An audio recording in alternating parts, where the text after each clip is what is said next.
Welcome to The Pulse with Peter B. I'm guest host Nicolette Ayala. Let's get you to the pulse on everything you need to know.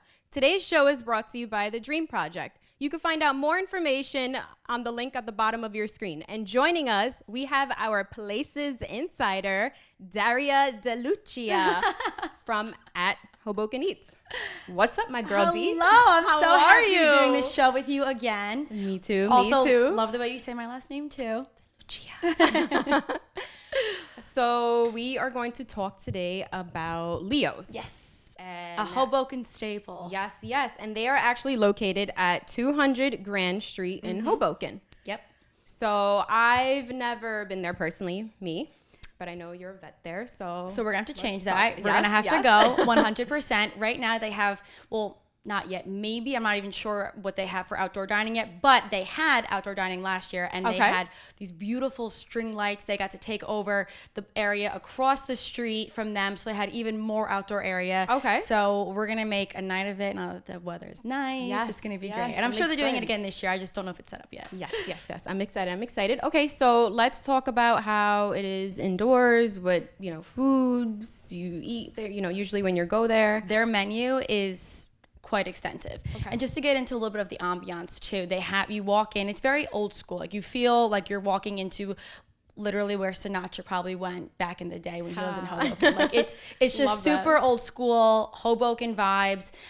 Huge bar in there. So, and I don't know if anyone's ever heard of the Leo Pour. It's quite famous in town. They have a very nice pour of wine every time you go.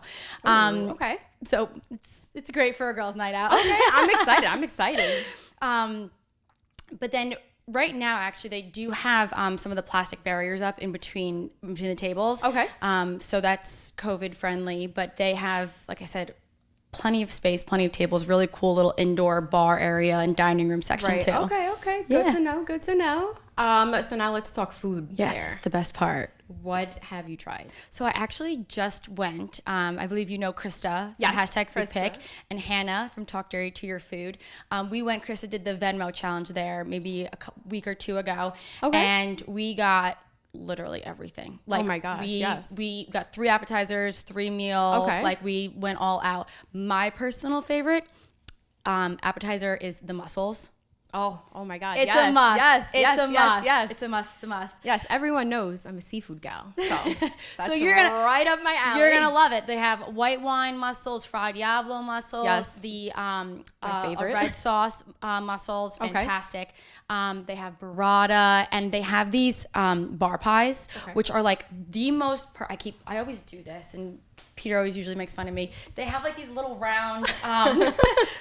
Like nice personal sized pies, but good to share. Yeah. Literally any kind of toppings. I think the one we got had caramelized onions and spinach and goat cheese on it. Okay. Literally fantastic. You can do anything as simple as pepperoni, chicken. They have jalapenos on one of them. Like fantastic. Oh my God. But Oh my my gosh. favorite dish is the try gnocchi. So Oh. as a first Oh, timer, I read that Yes. actually on the menu. Yeah. so as a first timer, I would recommend you getting that because it gives you the best of literally 3 worlds. So you have the pesto gnocchi, the Alfredo sauce gnocchi, and the pomodoro sauce gnocchi. Yeah, all fantastic, by the way. Yeah. Oh my God, let's Yeah. go right now. I know. Yeah. So it's actually funny. I actually went on, their menu, and I was kind of looking like, if I was to go, like, let's say tomorrow or something, what would I would get? I actually saw lobster ravioli. Yes. So I'm again seafood girl over here. Yes. So I don't know if you've tried that or you would try that next time. I'm but- gonna try it with you when we go together. Yes. I have not had it, but their menu is like their pastas. I mean, they have literally everything. They have your pesto, your meat sauce, raviolis, like you name it, they have it on the menu. And the same goes for their veal and chicken dishes, Okay. like piccata, parmesan, franchise. Literally, you name it, they have it. And if I could name every Italian dish, I was just gonna they say. have it on the Keep menu. going, keep Yes, going, yeah. they have it on the menu. Oh my God. That sounds so delicious. So now let's talk about drinks there. Yes. Favorite drink, cocktail? Was it more of a wine bar or is it? They make cocktails there. Okay.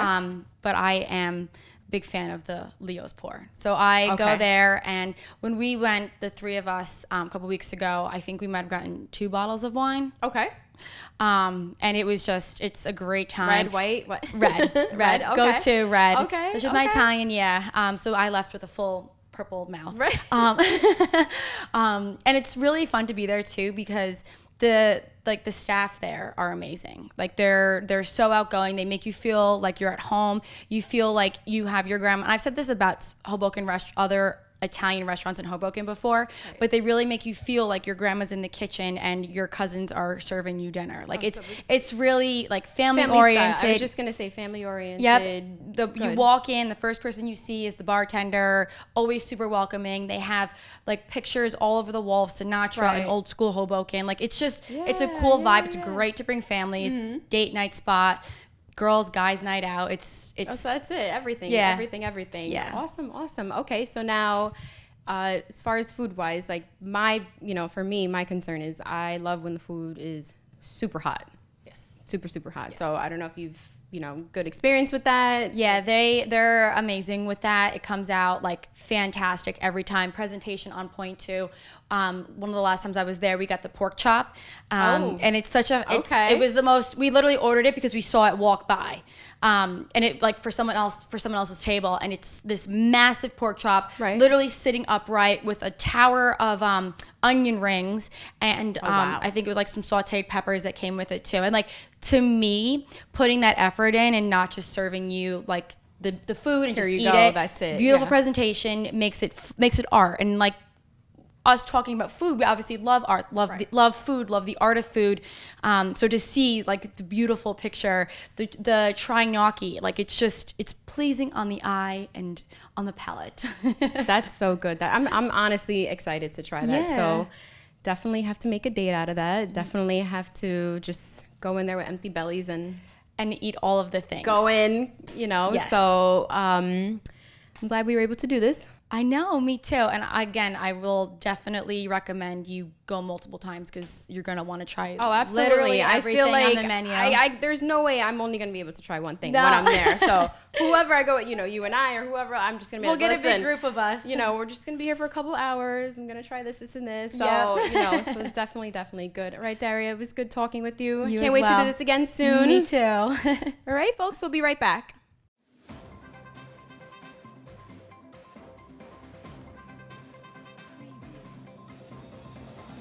Peter Biancamano, your hostess with the mostest of the Pulse with Peter B.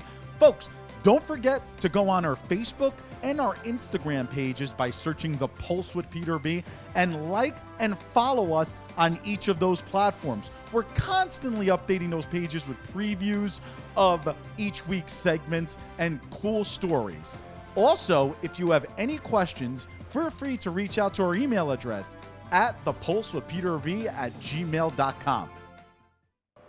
Welcome back to The Pulse with Peter B. Peter Biancamano, back in the host chair, but obviously not in studio. We are at the gorgeous Hudson Regional Hospital located at 55 Meadowlands Parkway in Secaucus, New Jersey. And we have an extremely special guest joining us today, and that is Dr. Kafaya, President and CEO at the hospital here. How are you today, sir? I'm very good. Thank you so much. I appreciate it. Thank you for having us in an operating room. I mean, you and I were talking before the show. I was actually born in this hospital. I won't tell you what year. And it is much different than it was when I was born here. Absolutely. We're happy to have you here. We're very proud of the organization that we've built over the past 3 years. We've seen it transform into something that is really modern, something that at the cutting edge of technology, and suitable for the community, because we feel like this community deserves the best, and we're able to provide that to them. Yeah, absolutely. Well, in the last year, all eyes have been on healthcare, obviously, yes, with the COVID-19 pandemic. What were some of your biggest challenges during this time, and how was the hospital able to overcome them? So I would say one of the first and major challenges that we encountered that's really not unique to us, but is a common thing amongst most facilities and most institutions, initially was really the understanding of the extent of the disease and the virus, and how it acts once it's in a patient's body. How do we counteract in terms of treating the patients and so on. So understanding of the disease and the nature of it and how to treat it medically was extremely challenging, number one. Number two, the preparedness of the healthcare systems for something like this was really almost non-existent. in terms of PPE, in terms of understanding of the disease, in terms of staffing, in terms of even realizing the potential of it to be as big as it has become, and being able to anticipate that and deal with it. And then I would say the third, which I think is a major one, is really more related to healthcare policy and how to deal with situations like this, and I would say the disparity in how things were sort of handled from one state to the next, even from one township to the next. You'll see states that were more conservative initially, states that were more liberal initially, that later on became more conservative.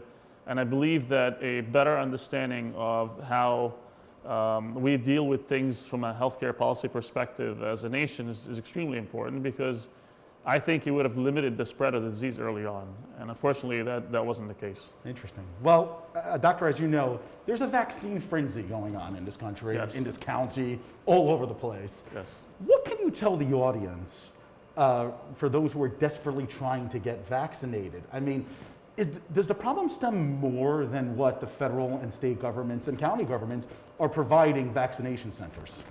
Well, I think that, again, it is a challenge to figure out how to utilize the vaccination nationwide in a systematic way and an organized way to really get it to as many of the population as possible. Because we encounter two issues. Issue number one is the population in general. You know, most people are sort of initially were really skeptical about the efficacy of the vaccination and whether they should receive it or not because of the evidence behind it, the medical evidence behind it. If I receive it, what's going to happen? If I receive it, am I going to be immune? What does immunity mean? And how long am I going to have it for? And so on. So there was that uncertainty that I think contributed to the difficulty in the whole vaccination campaign. And number two, really because the way things were launched from a state perspective, of course, you know, the Department of Health tried their best to put an organized process in place to deal with vaccinating the population. I know there was an issue with shortage of the vaccination. There was an issue with trying to figure out how many vaccination, for example, as a hospital, am I going to receive? That was a bit of a challenge. But the way it was launched with the intention of it, I think it was good. Doctor, there are many acute healthcare facilities throughout this area. There are urgent cares that people can go to. And it's funny, the question that I had written down before I came into the state-of-the-art operating room is, basically, what makes Hudson Regional Hospital so special? Why do people come here rather than many other options in the area? And if you could just explain a lot of the different type of machinery. I don't even want to like move my right arm here without breaking anything, please. Of course. So look, I mean, I think we are a unique hospital. And the reason why I think we are a unique hospital is because we're a small community hospital. We're extremely nimble. Our goal all along has always been to provide the best services for our community and the surrounding communities.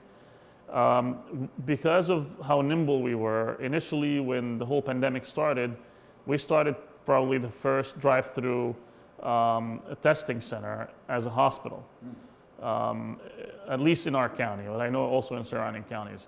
And we started a very organized process to the point that the county came to us and said, look, it looks like you guys have your things together. You put a really nice process in place.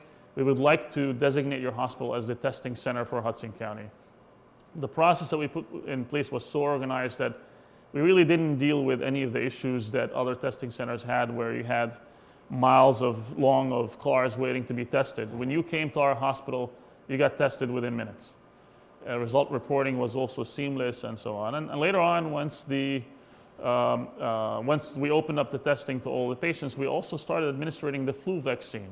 So you came here, you get tested for the infection, you get tested for antibodies, and you also receive the flu vaccination. So naturally, for us as an organization who has been very successful at dealing with this pandemic, obviously as successful as someone can be, considering preparedness initially was a challenge for everybody, I think we also are positioned to be one of the most efficient and effective vaccination center in the area. So we always strive to bring the best to our organization, and you see that in our background. Yeah, talk to me. So this robotic machine behind me here, Yes. that from what I understand, a person looks into this Da Vinci machine and literally controls the robotic machine from the Da Vinci machine Yes. on a person who's having a procedure in this room, correct? Yes, absolutely. So initially we invested in the whole concept of minimally invasive surgery. And minimally invasive surgery really sort of is geared towards a few things. Number one is minimal disruption while you perform the procedure. Number two, hopefully post-procedure recovery that is a lot quicker and going back to your baseline a lot faster. It's a very powerful thing, because as, let's say you're the breadwinner in your family, and things happen and you need a procedure done, and you want to be able to get back to your baseline and back to taking care of your family and back to work as quickly as possible. And robotic assisted surgery is really important. So a lot of people really misunderstand robotic surgery for a robot performing the surgery. It's really not that. What these robots do is they assist surgeons in getting into, especially this machine right here, which is a Da Vinci machine. It enables you to get into really, really tight spots in a patient's body where it would be challenging for you to just go in with your hands and operate. It provides minimal disruption while you perform the surgery, and of course faster recovery and going back to baseline, and potentially really less bleeding. So behind you, you'll see the Da Vinci machine, which is geared more towards GYN surgery, general surgery, bariatric surgery, and you can also perform cardiac and thoracic surgery with this machine. Interesting. Dr. Kafai, I was wondering if you could tell us about some of the services that you provide here. I know you have a state-of-the-art emergency room here and by the way, that lobby is absolutely gorgeous. So if you can explain to the audience what type of services that can be provided. Absolutely. So let me just take one step back and Sure. just comment on your comment about how beautiful the lobby is. And again, one of the things that we've done since taking over this facility 3 years ago was to really invest in the infrastructure of the hospital and systematically upgrade all aspects of the institution, starting in the parking lot, the lobby, our emergency department, our individual patient rooms. All of our rooms here are private rooms, and they all happen to have a beautiful view of the city or the water, which is great. But also we've renovated our emergency department, and which is a state-of-the-art emergency department. Since the pandemic started, we actually took the extra step initially and created a separate intake process for patients that may have COVID symptoms and patients who may not, and make sure they're completely taken care of separately. We applied the same process on the floor too, so on the medical floor and the surgical floor. So if you come in for surgery, for example, you automatically go into a completely separate area where it's COVID-free. The staff that's taking care of you is also tested on a regular basis to make sure that they're also COVID-free. And also, we invested in a lot of our other clinical service lines because we believe that the community deserves excellence. So we were able to accomplish a recognized award from the Surgical Society as the Center of Excellence for Robotic Surgery, minimally invasive robotic surgery. One of our goals is to achieve the Center of Excellence designation for minimally invasive spine surgery and also joint preservation. And we've been really working tirelessly towards that. We have some fantastic surgeons and providers here in our facility. Our nursing staff is unbelievable. Everyone's here's focus is really on patient care and patient care first. Well, I tell you, my next question was focusing on the future of Hudson Regional Hospital, but I have to tell you, I think we're in the future here, folks. I really, really do. But let's talk about possibly your long-range plan or long-term plan. You own Bayonne Medical Center. You are actively trying to take control of Hoboken University Medical Center, but there seems to be obstacles in the way. So, and I know you have a previous relationship with CarePoints. What is the holdup at those properties? That's a great question. So I believe that we've done a fantastic job with this facility. And the reason why I say that is because of a few things. Number one is we've been able to build really high quality clinical service lines here, which provide the best care to our community. Number two, we've managed to bring valuable business to this organization and to this community. And number three, we've outgrown ourselves in this facility. We believe that we have the ability to take on new adventures and expand something that's really, really good. What we've created here is really, really good. Take that and sort of apply it to other organizations that are in need for better organization and investment in infrastructure of the facilities and things like that to create high quality hospitals for the community. So naturally, we decided to expand, and of course, the CarePoint facilities were on the market at the time for sale. But just to correct one thing, we do own the real estate under Bayonne Hospital. Yes. We're hopeful that at some point we'll be the operator of Bayonne Hospital, Hoboken, and Christ Hospital. I mean, it's natural for us to expand, especially in our backyard, and this is really our backyard in Hudson County. Absolutely. Well, Dr. Kafaya, thank you so much for inviting us Of here. course. I know you just passed 3 years at the helm, so congratulations. I appreciate that. Thank you. And best of luck in all your future endeavors and so on and so forth. And maybe we'll come back when there's something new to show us, which I feel like is every week here. Listen, there's always something new here. You guys are welcome to come back anytime. We're very proud of our hospital here, and we can't wait to show it to anybody who wants to see it. Absolutely. Well, thank you again. Of course, thank Folks, you. we will be right back.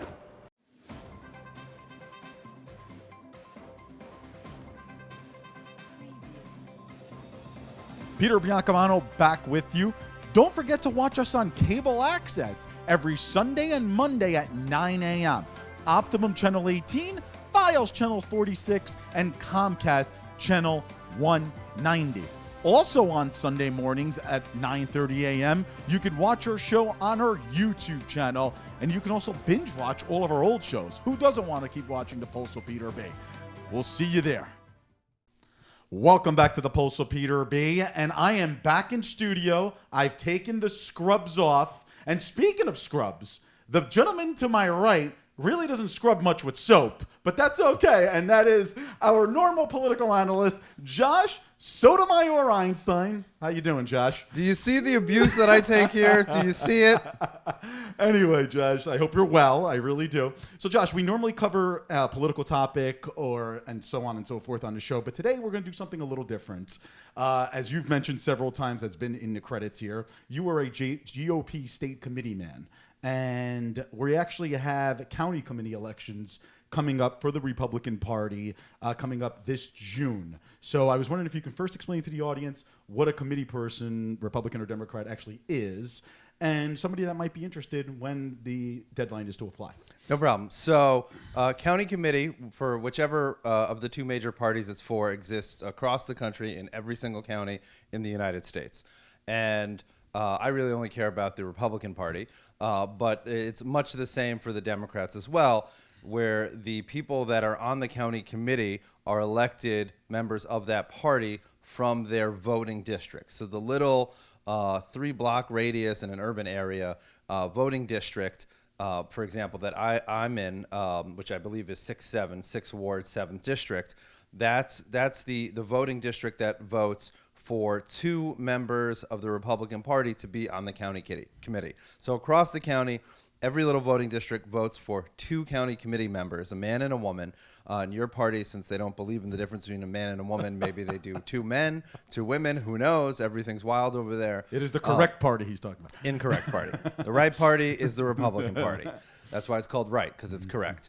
And the Republican county committee members represent are part of the official organ of the Republican Party in Hudson County. Now in Hudson County for over a decade, we haven't had a party that's more than a paper fiction. The party has unfortunately been captured by the Democrats, and its leadership works for the Democrats, which makes this election of county committee, which will be happening in June, so important, because grassroots Republicans, and I know you're out there, you can make a difference. You can make the Republican Party in Hudson County actually fight and work for Republicans, not Democrats. So what people have to do in order to run for county committee is they have to go to their city clerk's office, call your city clerk, because a lot of our government buildings are still closed or quasi-closed or only open by appointment, or you can only go talk to someone through a window, and you have to get a petition. The petition allows you to appear on the ballot. And again, you'll only appear on the ballot in your voting district. To appear on the ballot, you have to fill out the front page with what you're running for, your address, that sort of information, and then collect the signatures of registered Republicans in your district. If you need help finding a list of registered Republicans in your district, I'll help you. You can give me a call at 201-926-6810. You see it on the screen right below my finger right there. He's getting good at this. He hosted last week. Indeed. And then we'll help you run. After the paperwork is due 4 p.m. on April 5th, so it has to be back in your clerks. After you get it signed by as many Republicans as you can, but before it's due, you have to get it stamped by a notary public. I can also help you get in touch with a notary public. And then, then it's campaign time. Then you reach out to your neighbors, your registered Republicans in your district to say, hey, vote for me. Now, most of these seats are actually empty because, again, the Hudson County Republican Party, as it stands now, is basically non-existent and works for the Democrats. And that's why. Well, let's talk about that. Yeah. We're also going to put your email address at the bottom of the screen in case people have any questions about that. And, you and I have playful banter all the time on this show. And, we don't agree politically at all at the national level. But if there's one thing I could say about Josh, there is nobody in this county, maybe even in North Jersey, that has done more for the Republican Party than this man to my right. And right now, you have a GOP county chairman that's been there for over 20 years. I would Something like imagine. that, yeah. Yeah, for a very long time, named Jose Arango. And his term is up as county GOP chair, and you're looking to take that seat away from him. Yes, indeed. So what happens after the primary on June 5th is several days later, there's a county reorganization meeting. And that county reorganization meeting, all the county committee members are supposed to be informed of it, and then they vote on leadership. In a healthy county, the county GOP meets quarterly. The terms are for 2 years, so we're talking about eight times in a 2-year term. In the Hudson County Republican Party under Jose Arango, it means once every 2 years. Not everybody's informed, and he does that so he can just be reelected and work for the Democrats and work against Republicans. I'm a conservative grassroots Republican. I'm running for chairperson. I've been very loud and proud and in the media and organizing events or helping people organize events, just like the Lincoln Dinner that we covered on the web exclusive, or that you covered rather on the web exclusive this past Saturday. So that's why I'm running. We need an actual Republican Party in Hudson County. Show the people that there's a difference of opinion. There's a different way than just reaching further into their pockets and increasing the cost of living and the burden on their shoulders. I think it's important because we do have a little bit of time left to just repeat how a person can get their petitions to run for GOP county committee in their district, when the deadline is, and how they can reach out to you. So first, you can email me at j.soto.einstein@gmail.com. That'll appear below my finger right there. You call the municipal clerk's office in your city or town. You schedule an appointment. It should be day of. You go you tell them you need the petition to appear to run on the ballot for county committee. You go, you pick it up, you fill out the first page, which is all about you, but your address, what you're running for, your name, and then you get Republicans in your voting district to sign the petition so that you can appear on the ballot.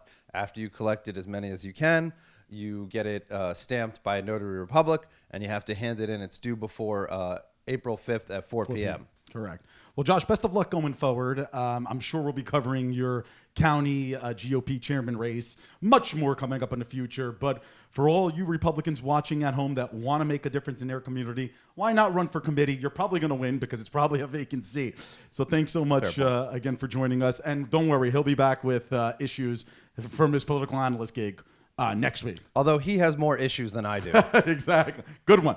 All right, folks. Today's show is brought to you by The Dream Project, our friends at The Dream Project. You can find out more information at the link below from our friends there. I'm Peter Biancamano. Thank you for joining us this week. Join us next week for The Pulse on everything you need to know. I want you to have a great week, everybody. The Pulse with Peter B. is a proud partner of Eyes on NJ.